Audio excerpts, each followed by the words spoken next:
choices affect your present and future.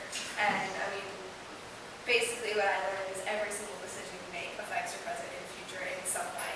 And you know, I'm going to share with you guys a couple of mine. This project's very personal to me. I wrote a lot, and basically I put a lot of the stuff that I'm going to share in the front, but you know, throughout the entire journal is my writings and what is important to me.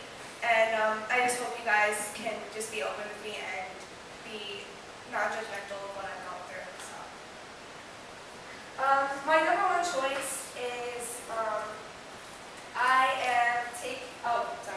skipped one. Basically, through here you can see all of you guys' survey responses. I'm not going to show it to you, but all the highlights and this page, about 80% of students I asked in a survey said that college and school was their main decision that they've ever made in their life. I mean, and I don't think that's a problem. I'm not sure if that means you guys don't trust me. I'm not sure if that was just the easiest thing to put down. But basically, I know that there's things in everyone's life that they don't like sharing with people that has made a huge effect on their life. And school is important. It's very important to go to school. Obviously, you guys know that. But my major decision is not going to school next year. I'm taking an entire year off next year, and I'm going to travel. And I mean, so many people are completely against it, but I decided to do it. And I wrote literally every single thing about it. Basically, people are telling me that going to school is what you have to do most, right? You have to go to school, get a job, do exactly what society is telling you. Because if you don't, you're going to fail. That's what everyone tells you. But a gap year is actually great. You can do it. And traveling it takes a lot of planning and it takes a lot of work. That's why teenagers don't want to do it. They don't want to travel. They don't want to take the effort to plan and to write literally every single thing you need and like your passport and accommodation. I wrote down probably 16 of these lists telling me I have to get this and this and this. I saved about 10 grand in the past year. I worked 3 jobs. I have been going completely crazy, but I know that I can do it. And my parents are against it, my grandparents are against it, but they understand that it's my life and it's my decision. And, you know, I've actually, I've done a route, I've done budgeting, I've done, you know, food. I literally questioned it for a while, and then I figured out literally a bunch of different websites that are helping me. There's a website called Couchsurfing. I don't know if any of you guys have ever heard of it. Have you guys heard of it? No, it's not literal, I promise.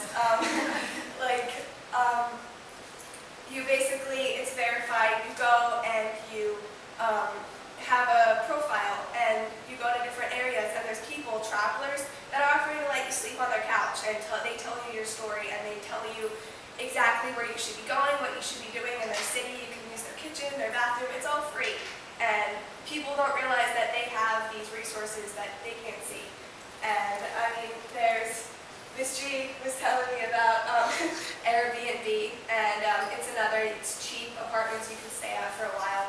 And yeah, she's going. So yeah, that's my list. I've done a ton of it. You know, I've written so many journal entries about it. What has encouraged me to travel, these are the 4 states that I've lived in. And I've moved 13 times within those states since I was little. You know, it has to do with my mom's decisions more than it has to do with mine, but because of her decisions to move us, because of financial things, I actually have lived in about 5 different cities in Texas. I lived in California for 6 months, Colorado, I lived in Denver, I lived in Boulder, and I lived in New York, obviously. But it actually encouraged me to want to travel and to want to take a year off and see all the rest of the people live in the United States and Canada. Our moves were because we didn't have enough financially, and I never actually got a chance to get close to people and to make best friends like the rest of you have, you know, like, because you've known each other like your entire lives. I mean, that's so easy, but the longest I've lived anywhere is about 2 years, and so like I don't even want to like settle down and meet best friends and stuff. So My route, you guys are probably going to laugh at it because it's crazy. That's my route. Yeah, I'm excited. I'm starting in New York, and I'm going down the East Coast in like the fall.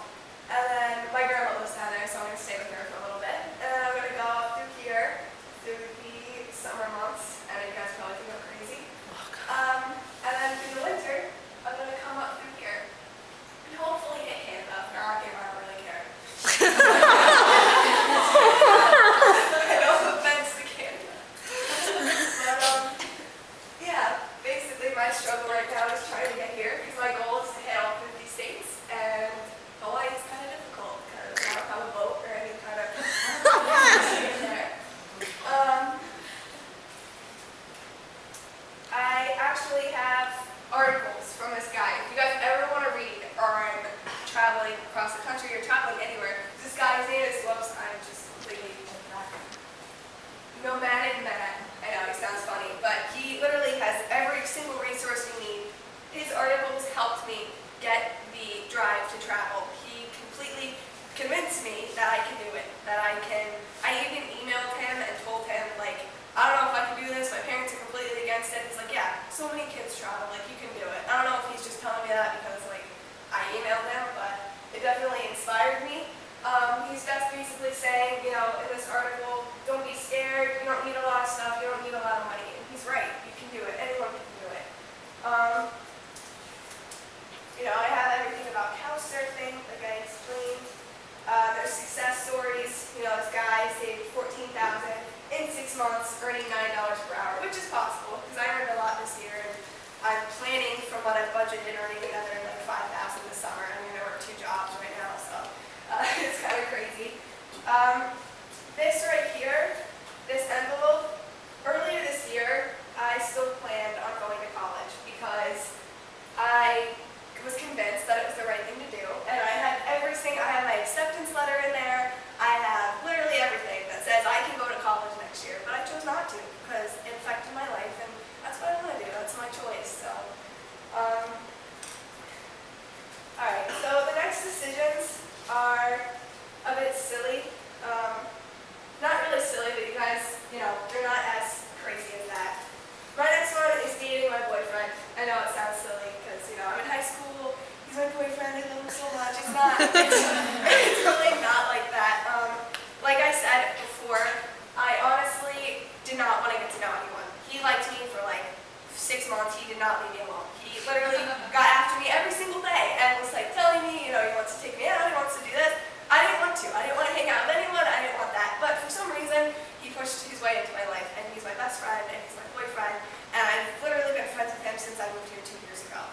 So, or almost 3 years ago now. It's crazy, and I really like him, and I'm planning to be with him for a while. You know, he's down here.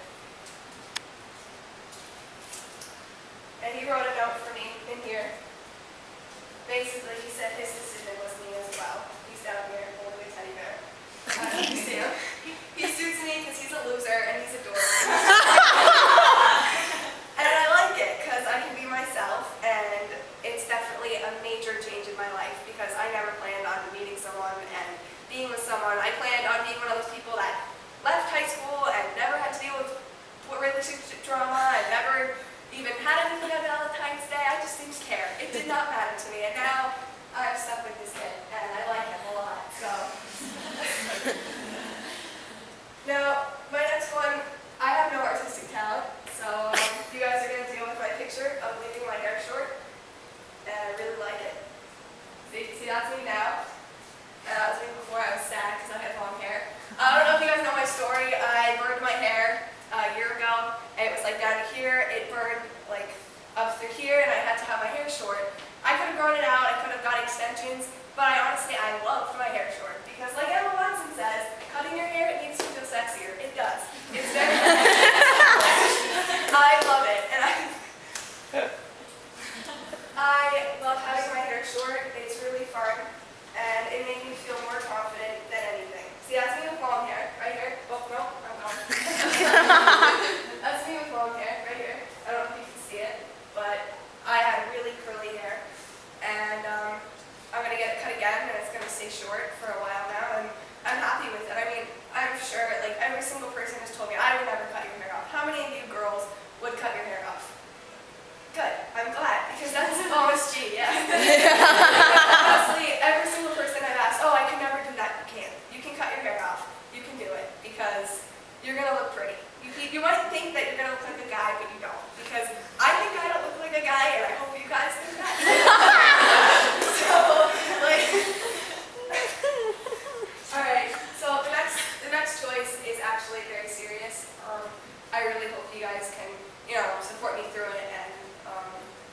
actually listen because it's kind of important and kind of serious.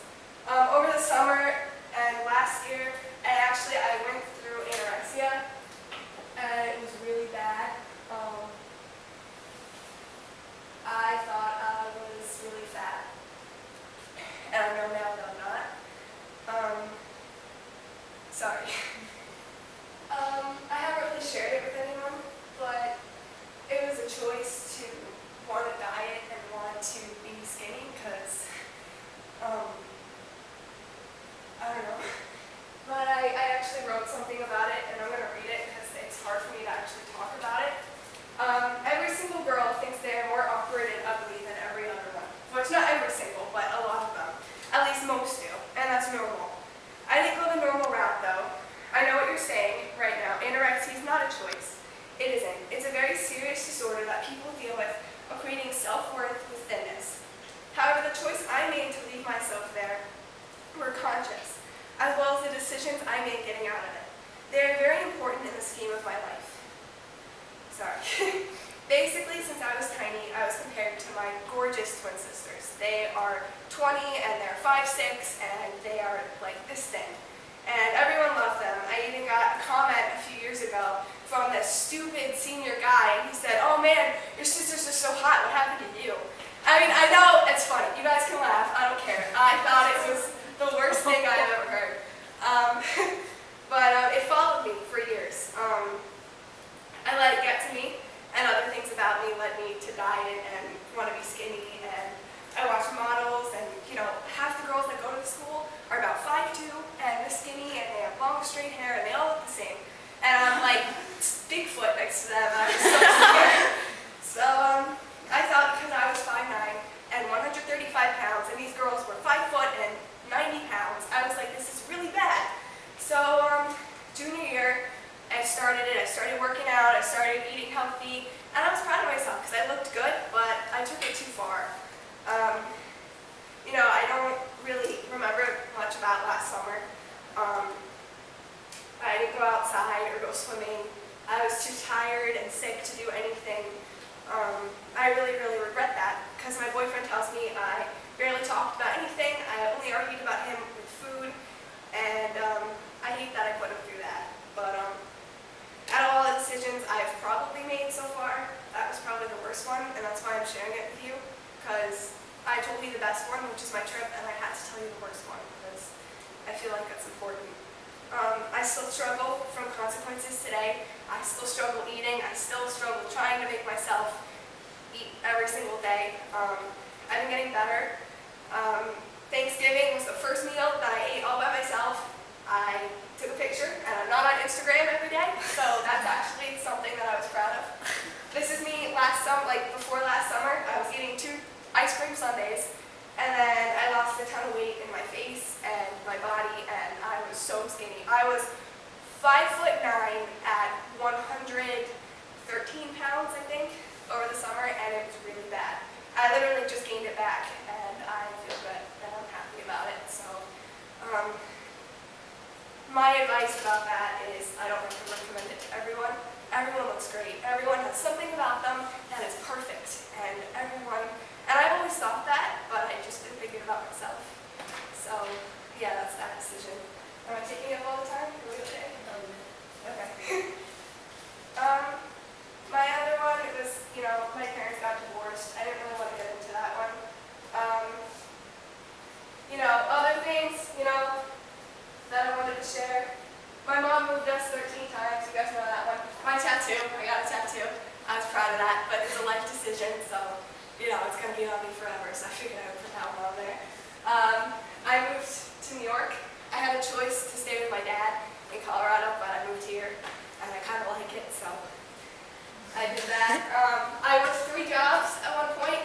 I started failing school, and I was not really paying attention to anything except work, and I got home at like 2 o'clock in the morning, and that was really bad for a while, but,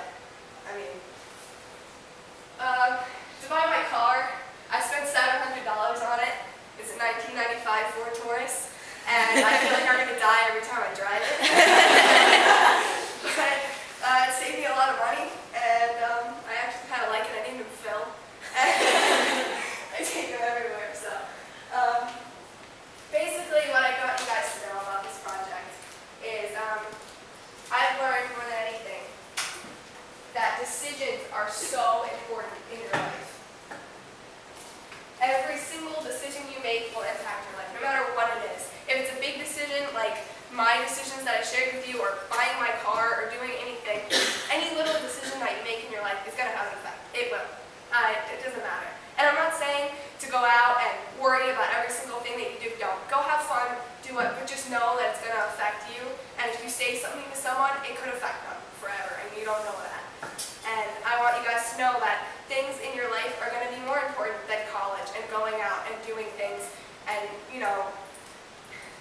adults that I interviewed know that there's different things in their life that are more important. You're going to be moving and being in and out of relationships, and